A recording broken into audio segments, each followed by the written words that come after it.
energy in your body. So it's just would be an easy way if you decide to meditate to, like if something's been happening and you just come in and you rush and you really need to settle down.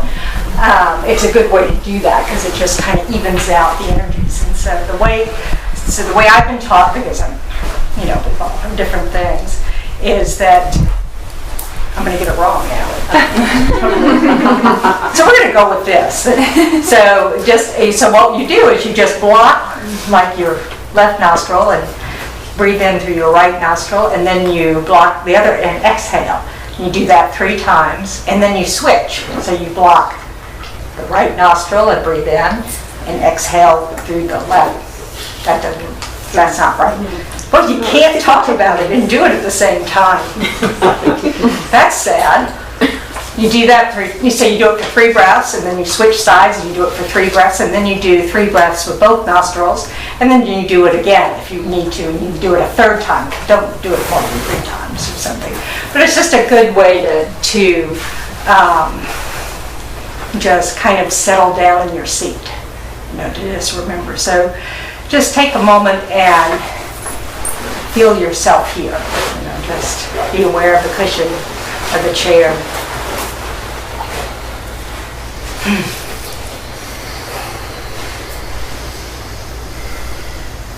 So I use the ring finger. So you block one nostril, switch,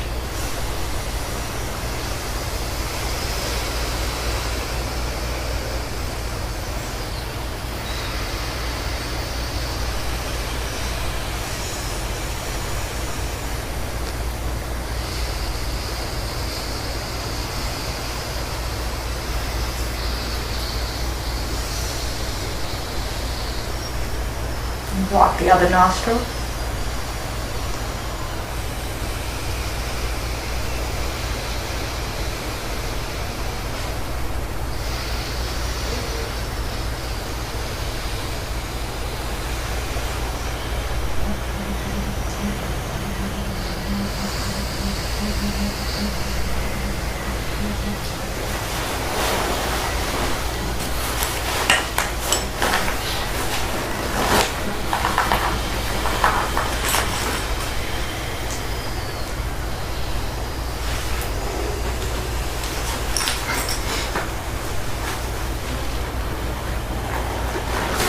And then just let the mind rest on your breath. Just be aware of the gentle inflow and outflow.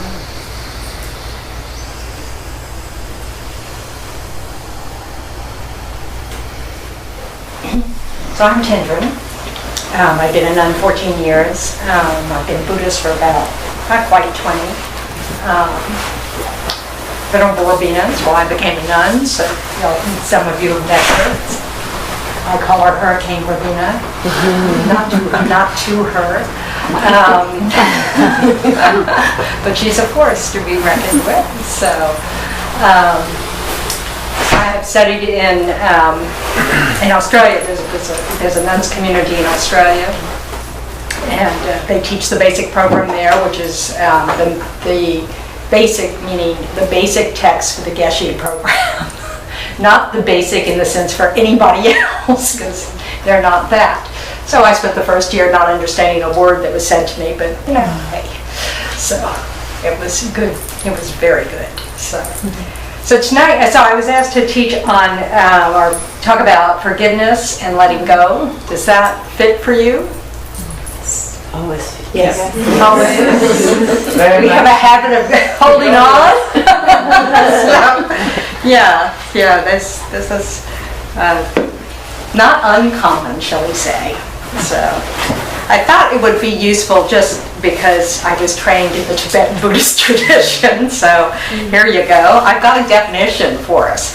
This is very typical. If you've ever read a very standard text, they always give you the definition. So to make sure we're talking about the same thing. So it's just getting to know the terms. But you can't look up forgiveness in a Tibetan Buddhist text because they don't use the word. So isn't that a shock? Yeah.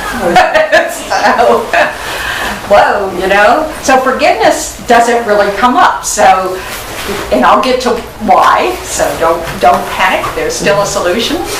But, so I looked it up in, some dictionary, dictionary.com. How reliable is that? But I looked it up elsewhere too to make sure of a good definition. So it's to give up resentment of, or forgive a debt type thing. To cease to feel resentment against an offender. So Oxford Dictionary for American English says that it's stop feeling angry or resentful towards someone for an offense, flaw, or mistake. Does that sound kind of on target? So resentment does have a definition in Buddhism that it is it's a mind that refusing to let go of a continuum of anger wishes to harm or retaliate. So it's a very negative mind. So forgiveness is certainly something we want to do because we want to let go of that. That's considered just, I want to say deadly in Buddhism, because an angry mind just destroys all happiness. It's like the apex of an unpeaceful mind is anger. And what happens is that when you get angry or hurt and it leads to resentment, and you thought about it again and again and again, and that mind leads to malice, it leads to ill will, and at the height, it sort of leads to indifference. So for my mind, it's sort of like you take the kind of mind that a Hitler would have, which was total indifference to lots of different people. That's where it ends up. It's where you hate someone so much that eventually they're not even people. They can just be completely discarded. So it's I don't want that kind of mind. So, but the Buddha would say this is where it starts. When we hold on and won't let go. So how does it feel when you're not forgiving? What does not forgiving feel like? Tightness. Hot. Warm. Tense. I can feel my teeth clenching. Sadness. Rage. And it's like the ongoing thought of all the nasty, whatever it is that is going on. Yeah. So we practice it, don't we? Mm-hmm. We rehearse it again and again in the mind. Mm-hmm. It's like, it's as if we want to hold on to it. Yeah. We want to make sure we know every detail of the harm that has been done to us. And if allowed, we want everybody else to know exactly the harm that's been done to us. It's a really ugly mind, and it's a very unhappy mind.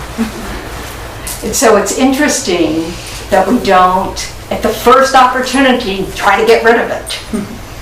But it's hard to get rid of, isn't it? Mm-hmm. So, but there's nothing, none of this sounds desirable, So do you feel, I know that sometimes we feel like there's no way to let it go. I mean, how do you feel when you hear stories of someone who's able to forgive something that you just can't even imagine living through, much less forgiving? Mm-hmm. It's really remarkable. I want that mind, so it's kind of so, but it's some people are probably born that way because what the Buddha would say is because they're bringing practice from previous lives. They've just, practiced it before. But everybody starts here. It's like everybody goes through the period where they're grasping and holding as tight as they can and determined to, get even? What is it that we're hoping for? I mean, we're not children, so generally we're not getting even in the sense that kids might do that. What do you think we're hoping for? I think that we have sort of the expectation of that situation, person, or whatever, sort of come to us and say, you know what, I'm sorry, I hurt you. So we hold on to that moment that doesn't happen to keep, like the anger in there. Yeah. So that's a good point. Yeah. Do you think that generally we're not forgiving in situations where no one apologizes? That's Yes, my I'm just experience. asking. Yeah, I'm just getting information. It's much bigger. It's much bigger. Much bigger than that, yeah. Yeah, sometimes even when someone apologizes, Sometimes you don't care, they apologize. Yeah. it's sort of like, too bad, you already, harmed me, so it's over. Done, I'm finished with this. Yep, Right. yep. That's not so modest, but yeah, done. Yep. He's a man, Yeah, we women like drag it out. Really, I don't know what that says about our intelligence. But definitely Don't drag go it there, out. please. Yeah, don't worry. He's outnumbered. Speaking of things we have to forgive, yes. Okay, so we kind of know there's nothing in it for us. Because we feel bad. It is suffering to be angry, to hold on to anger, to resent. It's, so there's something in it for us to let go. Unfortunately, it comes from us. No one can let go for us. And in fact, if people try, we want them out of our face because, they don't understand. So, it really is a challenge. I'm losing my ropes here. So. I think also the reputation of, I'm the good one. Oh, yes. Yes. So this is one of the, okay. So we know we don't like it. We all recognize what it is, that grasping on. Do we have any experience of forgiving? Yeah. Yes. How does that feel? Liberating. Great. Liberating, right? It's kind of a relief. What did you have to do it? Detach with love. Understanding that not everybody has an understanding, that not everybody, like you said at the beginning, has the same perception of things, and people sometimes see things in totally different ways. Compassion. I agree. So I think it's really important to remember those things. About how have I done this before? I know I've forgiven people before. So how can I do it now? What did it take? And I think that I have a list because I get nervous. We can't do it usually right away. If the mind of anger, when it arises, when any disturbing emotion or affliction, or I don't know what phrase you use when you talk about these annoying states of mind that come up and grab hold of us, but I call them disturbing emotions. And it's just because it makes the mind unpeaceful. That's the idea behind it, is those states of mind that make the mind very unpeaceful are considered disturbing emotions, and we're trying to abandon them or reduce them. But once they've arisen, the Buddha said we're out of control. We are now obscured. We cannot see our way through. So in that moment, there's not a lot we can do. It's already arisen, there's not a lot we can do. But we can learn to not do anything. As we start to really become aware, like through meditation or just observing ourselves all through the day, we can notice when we're getting there, because we will feel those things. We'll feel the heat, we'll feel the tension, we'll feel the jaw, whatever the shoulders, whatever it is. The heartbeat. Yeah. But you can slowly, as you get familiar with yourself, really be able to spot it. Ooh, I better back off here. And you can make those choices. Okay, I'm going to walk away now. Or I'm not going to have that conversation yet, and really give yourself permission to put yourself in different conditions because you're about to lose control. But in order to, I have these buts, but in order to do that, so all of this is a process. You can't learn steps and then just don't do them. If we could, we all wouldn't need to be here. So it's really about, recognizing process. So one way to practice is when you're sitting quietly, either meditation or you just have a quiet moment. So if you know you have a difficult situation or a difficult, thing coming up, a meeting, a conversation or whatever, you can prepare your mind for it, kind of think about what do you think might happen, or what are you afraid of happening, or what are you, and what do you what do you not want to happen? And then you have to look at what do I have control over? So we have control over what we say, what expressions we use, the rolling of the eyes, all those fun, nasty little ways we're sarcastic. The body language, we have control over our body and we have control over our speech, and we're working on having control over our mind. But we all know we have control over our speech. How do we know that? If you don't know that, I'm going to help you figure it out. I would say that our life is our responsibility. Oh yeah, that's a reason why we should take control of our speech. But we already have proof we can. Haven't you ever been in a situation with a boss and you kept your mouth shut? Yes. Yes.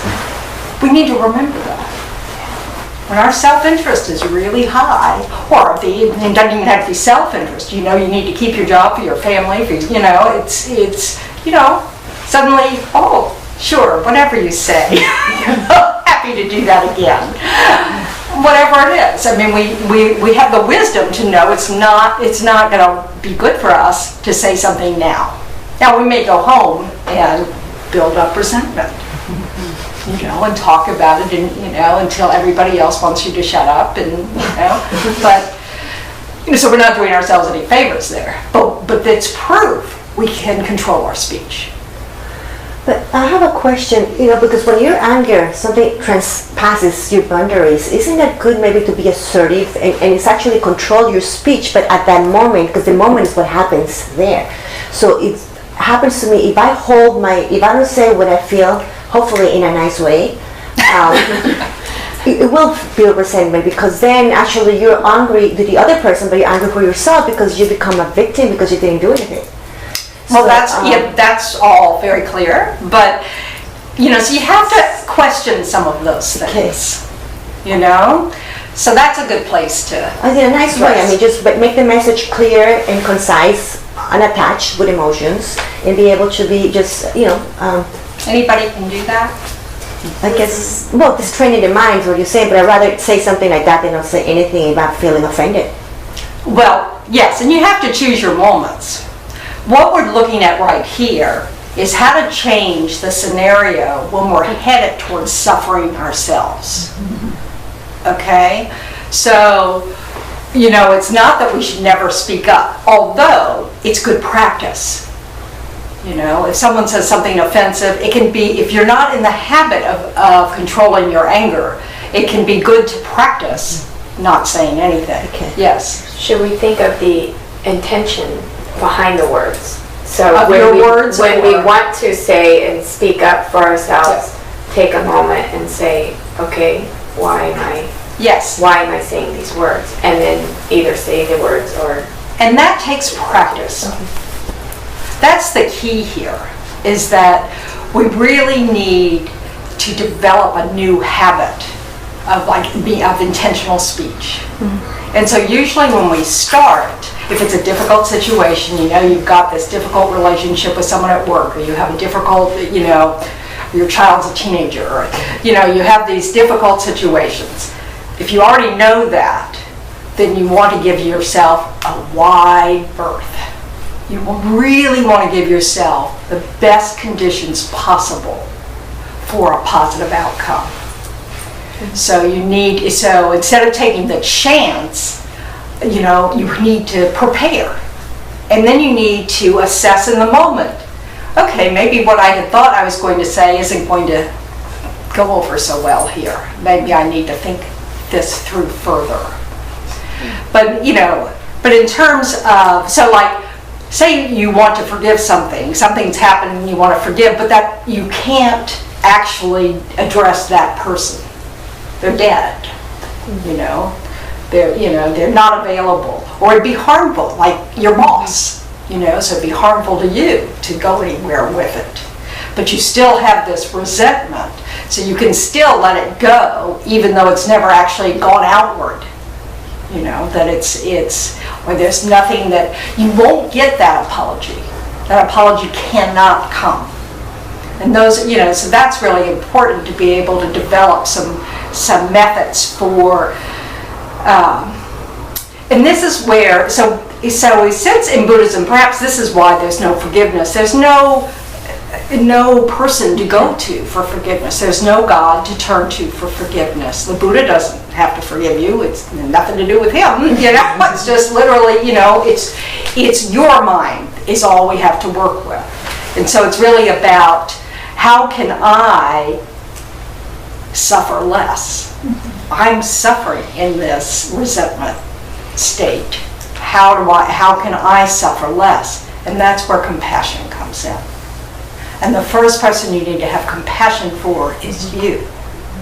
You are suffering. You want to wish yourself free of suffering.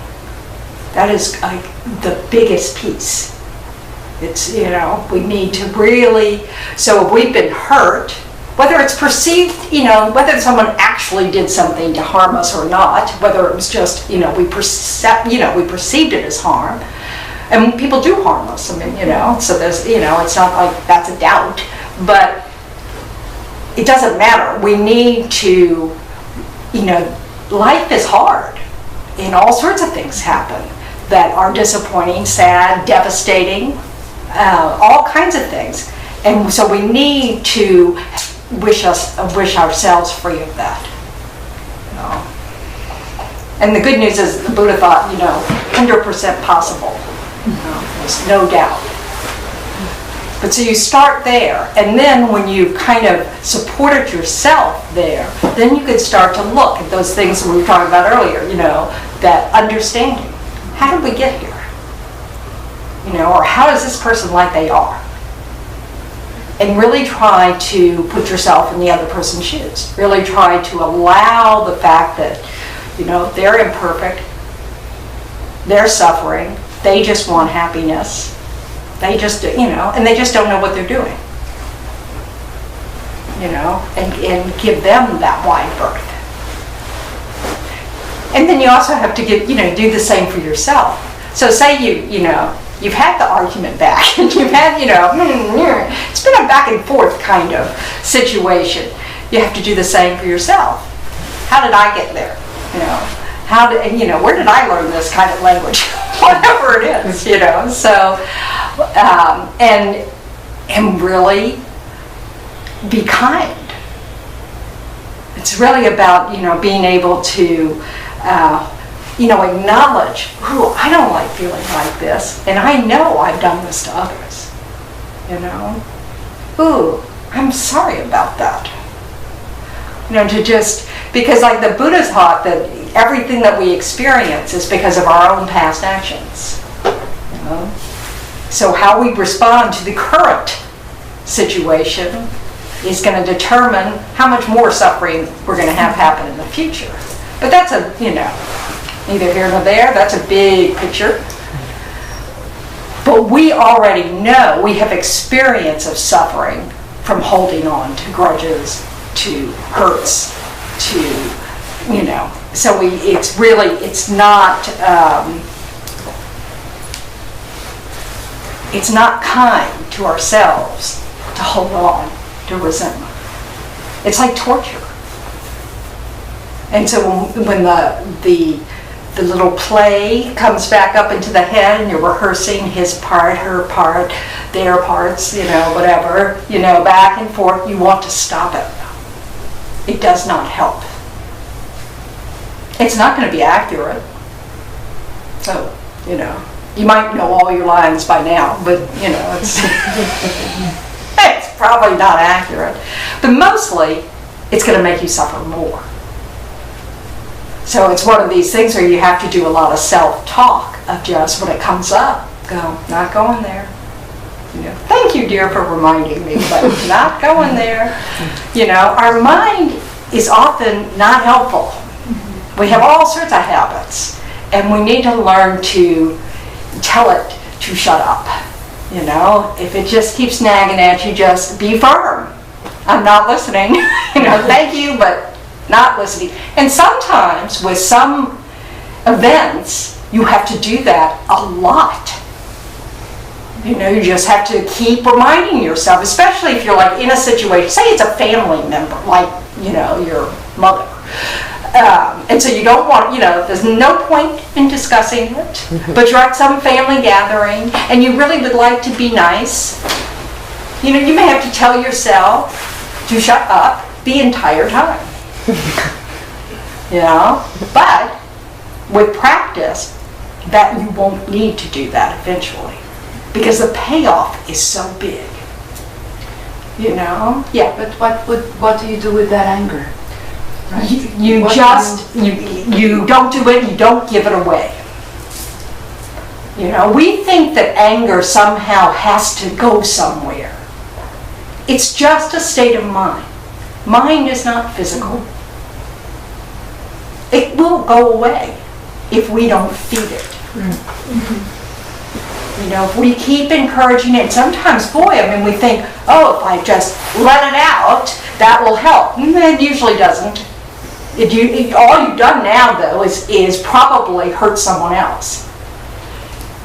But I have a question. When you said something that when you gave the example of Hitler, right?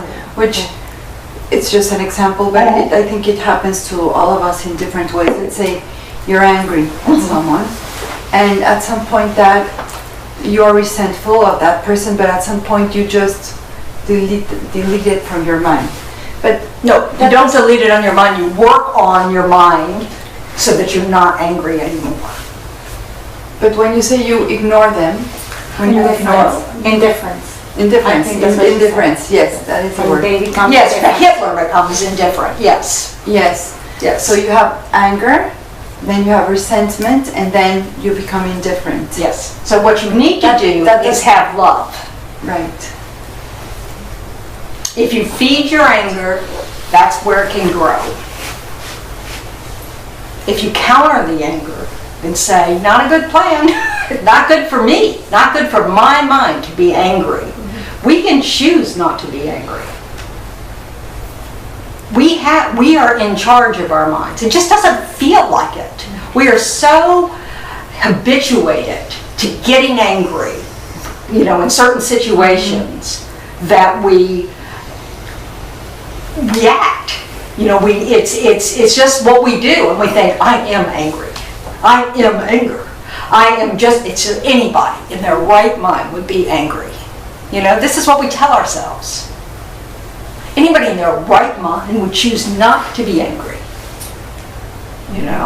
We are out of our minds when we're angry. So it's really about a slow. Now, this does not mean that you do not try to correct injustice. It's not about that. What we have to understand is correcting injustice is a different state of mind. You're not doing it when you're angry. You have to replace the anger with a plan, with all kinds of things. Anger doesn't do it. When I was working on the anti-racism website, and they were working on the World Conference on Racism, I went to a lot of conferences here in this country in the preparations for it. And so I met all these really wonderful people who'd been activists for decades and decades and decades. And one thing that became really clear to me were those people who had moved beyond anger were the most effective. You know, it was really obvious. Because we can't just toss the people we don't like off the planet. So that, I mean, that's what we'd like to do. I mean, I remember as a kid, I thought it'd be just nice if sharks just didn't exist. It's not like I want to kill them. I just wish they weren't there. Please go somewhere else. But I don't have the power to do that. So we have to deal with each other. It's not like they're throwaway people. We have to cope. And we want the world to be safe for the children. We have to figure it out. So it's, learning that we can actually control the way we think. And not in a negative sense, not in some sort of brainwashing sense. Although it kind of feels like that when you're telling yourself, don't say anything, don't say anything, don't say anything, no. But you will feel better later if you didn't say it. This is what's interesting. That's where the payoff comes. If you get a handle on feeling like you don't just fly off the handle, at other people's whims, this gives you confidence that you can handle what comes up. And that's a really good place to be. As opposed to this up and down, just, But it's not easy. It's effortful. We have to want to do it. So really, one of the most important features is you have to look at what are the benefits of holding on to the resentment, what are the disadvantages of holding on to the resentment, or just being an angry person, however you want to look at it. What are the advantages? What is the benefit of letting go? And then you have to come up with very personal, strong reasons why you want to change this habit energy of your mind. So that in the moment, they will be meaningful to you. It doesn't matter if the Buddha says, oh, it's not virtuous to be angry. That's not going to help. So you really need to kind of look, okay, what is the consequence of me holding on to this resentment? When I'm ruminating, when it's going through my mind, again, how do I treat my kids? How do I treat my partner? How do I treat my coworkers? I mean, really look at how do I drive? Am I a safe driver when I'm driving home going, do I even know how I got home? People get killed that way, And usually not you, of course, and then you have to live with that. Oh, that'd be great, So you really do want to look at what are all the consequences of me holding on to this kind of mind? Do I send it out? Do I share it with others? And then make a decision. Maybe not, maybe I don't want to do that. And then you think about these situations, when you have some quiet time. It might be as you're falling to sleep. It's not the best time to think about it, but, we do what we can. In the shower,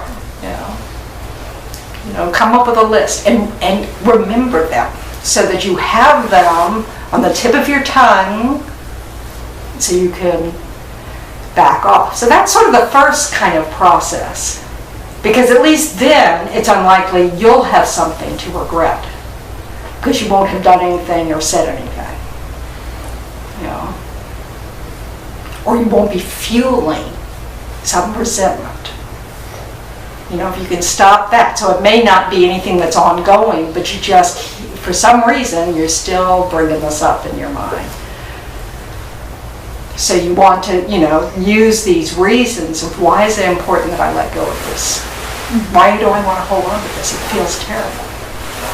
And the ways in which, so developing compassion for yourself and for the other person involved or other people or a situation, can be the world, It's like, if I listen to the news now, I find the news very scary at the moment. It's just like, and this is not really new, but it's just like, it's just the current thing to be kind of scared of, And so I have to really, in order to not, because we don't do well when we act out of fear. You know, so if we, you know, when our self-interest is there, it's my kids, you know, my partner, my house, my job, whatever, we tend to, you know, not do so well. We don't think intentionally. We don't act intentionally. So when I'm watching the news, I have to remind myself, oh yeah, this world is full of human beings, and they don't know what they're doing. And they just want to be happy, and they don't want to suffer, and they're out of their minds about the method they're using. You know, I have to really think about compassion in order to actually not so much counter anger as fear. It just has to counter my fear. I just have to let go. Okay, yep, the world's a mess. Gee, what a surprise. It was a mess yesterday too. You know, and it's bound to be a mess tomorrow.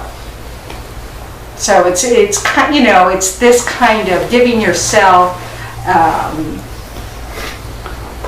recognizing that acting upon fear is not necessarily a good plan. Because we guard ourselves. We don't stay open. Thoughts? Challenges? Resentments?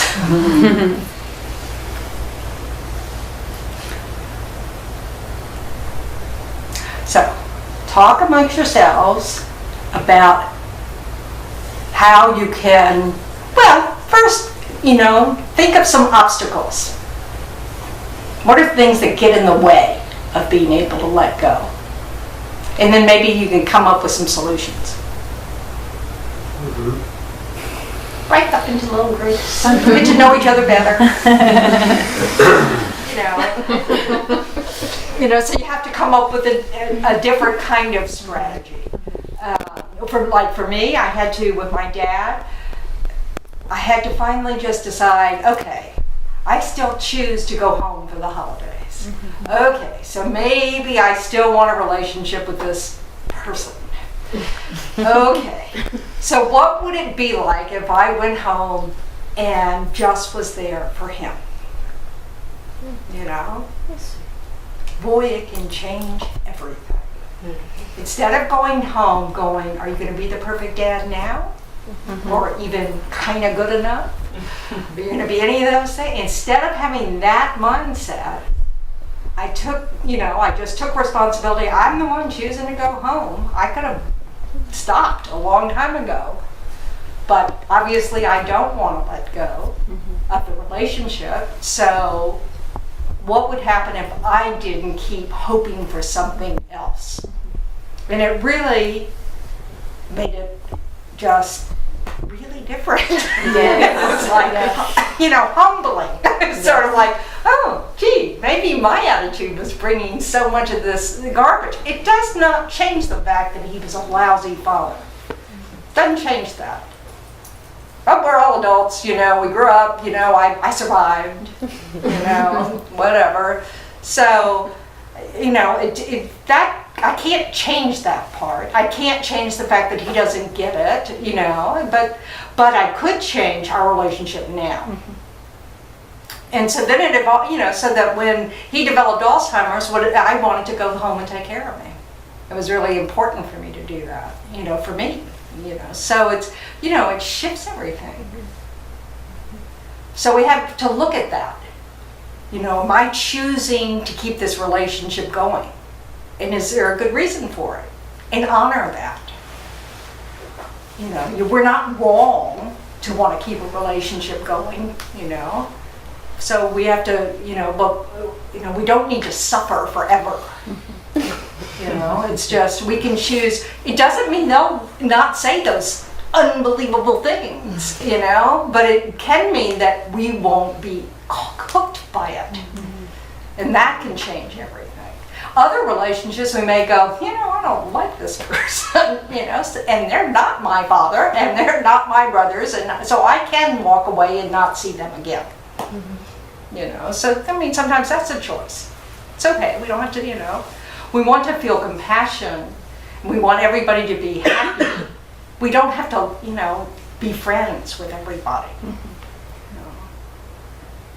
We just kind of not want to kill them or But wish you would leave the planet, because that's not helpful. So, okay, so that's, so sometimes it's just about, okay, well, this is what it is. What are other kinds of things that get in the way? The habits, how you grow up in the family. Let's Yes. say my father was always, even in the jokingly, everything was very sharp and very passionate and everything. So yeah, And I sometimes, recognize it and I work on it for a while, and it helps a lot. right, But yeah, that's it's just a process. Yeah. The Buddha said that we have, the mind is beginningless. It's not, so we have, habits from beginningless time that are just pushing us in a certain direction, and we're trying to stop it. Well, it's a little like a tsunami. So and we really have to develop a new habit that is not just meets it, but overcomes it. That takes time. So being kind and cutting yourself slack are reasonable, it's really about, first you just notice, oh gee, that didn't make me happy. I kind of wish I could, go back, 5 minutes ago and not have that conversation or that reaction or whatever. So it's just, but it happened. But noticing that it didn't make you happy is a really big key. And then you'll notice it sooner. And little practice, and when you remind yourself of the things that you already are capable of doing, we need confidence. We need to understand that we have made many new habits. We've changed all kinds of things throughout our lifetime. That counts. It's practice. It's just now you're choosing a very particular thing that's probably not going to earn you any more money, that's not going to, get pats on the back from perhaps other people or whatever, this is a personal endeavor. But we can apply what we already know how to do. It's a training, and it's effortful, and we just need to spend the time on our minds like we spend the time on our body or on cooking or raising our children. It's how your mind is affects everything else. It's the key. So you can bring, instead of just hoping things fall into place and then you can relax and you got to have your mind fall into place. Then what's happening out here isn't going to matter so much. You can roll with it. And it gets easier. The practice makes perfect, all that kind of stuff. Well, you probably don't aim for perfection. You might be disappointed. But it really is that sort of that, just starting to notice. When you first, practice with your mind, you kind of get self-obsessive because you're looking all the time inside. And that's understandable. You might also get a little depressed. Yeah, not as nice of a person as I thought I was. It's true. Oh, yeah. Yes, it's really that kind of like, oh, again, really? It's just kind of insanity. It is. It's insanity. It's just running amok all the time. Yeah, it is. And I read in the book that if you start, let's say, meditating and trying to work on your mind, and that you start resenting it's like a lot, you really need to do it more, because there is very obvious signs, which is serious signs, that you really That you need work. I went through that. When I started here, I went through that. Was like, And that's where everyone starts. We're all a mess. We're just kind of looking okay on the outside, So I still have a question, and I bought it before, and she told me, which I'm going to share with you. And my anger right now, like what I'm holding, I already let go a lot of things. I've been meditating, but it's more like an anger that doesn't even belong to me. Like if I witness again, somebody hitting a dog, like he's his dog, and he kicks him all over, or a mother abusing the child, and and she was saying, I'm identifying with what's happening, but it hurts my heart because and it creates anger in me. So Well, how, I mean, I let it go, I don't hold it, but it does create anger at that moment. Yeah, and so what you don't need to let go. So it's not my of it. anger either, but it creates that just wait. Well, you've created, once you become angry, it's your anger. Yeah. You know? but- So, by the way. Well, I didn't express it properly. You know, it is my anger, but it has nothing to do with me. your actions. Yeah, Yes, it's, right. And so it's not that you want to stop noticing people harming each other. So how do you handle that? Well, it's really, you have to do the same thing, the same process. ignore that? No, I don't think you necessarily ignore it. You do have to be very wise. You don't intervene if you don't know it's going to be helpful. You know, some people, intervene and it gets worse.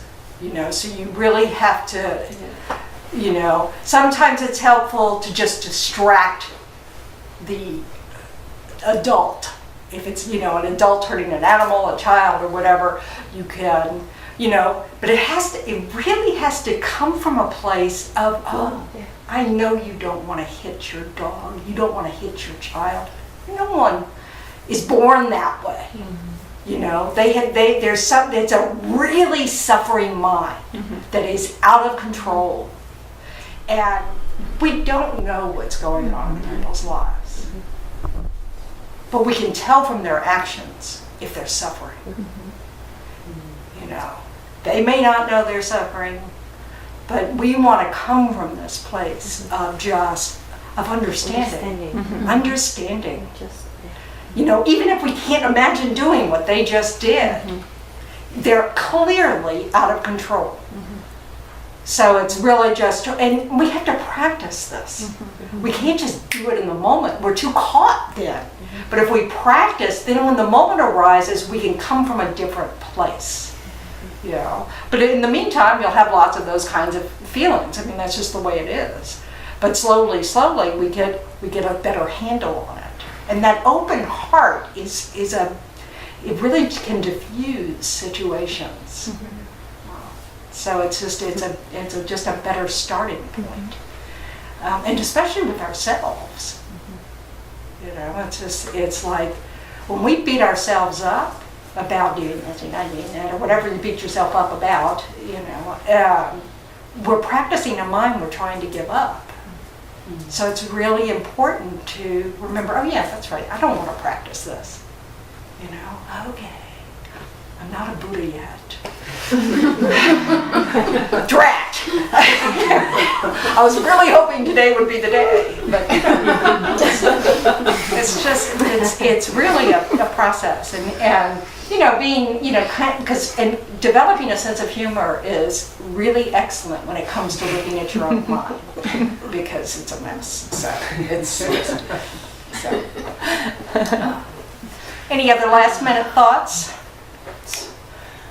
I think another one that we were thinking, or I was thinking about, is that is the frustration when you're working on your mind so much, and you see the suffering and the habit of that other person doing the same all over again and again and again, and it can hurt you and others, and it's one time and the next and the next and the next, and it's so frustrating that for me it's an obstacle to go again with an open heart and understanding that you see it and you're like,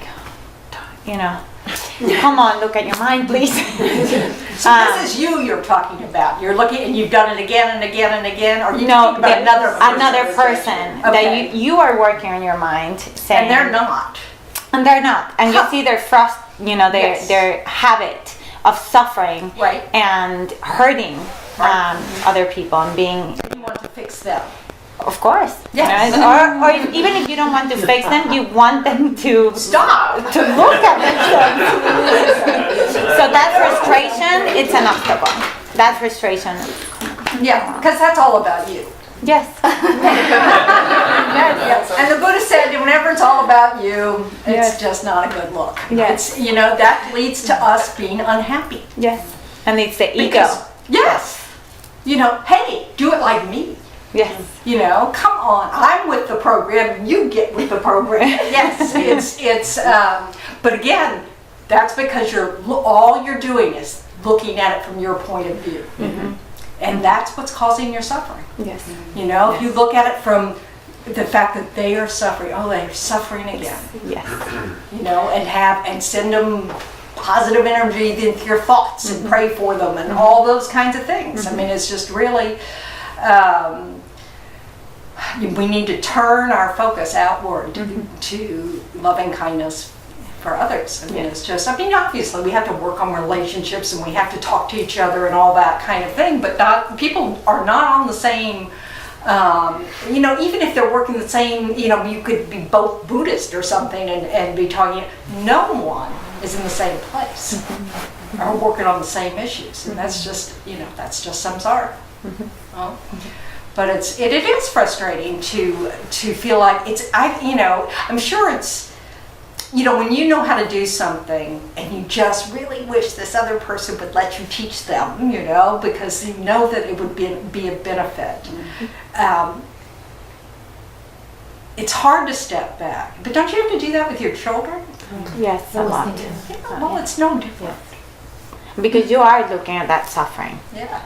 So you And just of course gotta- it's your ego of let me help you, you know, because you are suffering so much.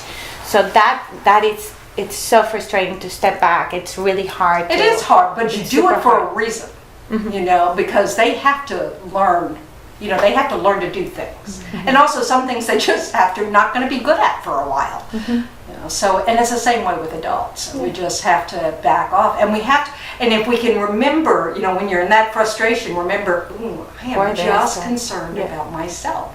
This is my self-cherishing mind. Don't want it. You know, and really you know, put that self-cherishing mind in line. You know, recognize that I've turned it all to be about me again. Yes. You know, and go back to that place. Okay. Can I say something Thank you. about what she's saying? You know, what I feel like you're saying too is like I don't feel like it's so about her too, but you know, she's coming from love. She's coming from a place that she wants to include the other person to enter to that place that she's holding as a Sounds good. as a But if well-being. she's frustrated, that frustration is about her. But isn't that what happens in the world right now too? Like, you know, I mean, if everybody will come from love and from, you know, that place of really wanting to be a little bit more enjoying, understanding. Of course, all understanding, we all suffer. But I don't understand like how we are living now on the world that we're living now. Yeah. Because there's some people that are not willing to change or take responsibility And for the actions that are hurting others. we cannot do that for them. And that could be Yeah, their but- version of love. but- What is Well, it their- doesn't. I if- know. I if that think person- we can clearly see It could be situations just where the that's person not. who Yeah, but No. what can we? Because I think we are not really observing. And that's a different. Yeah. That's a different conversation about how to train the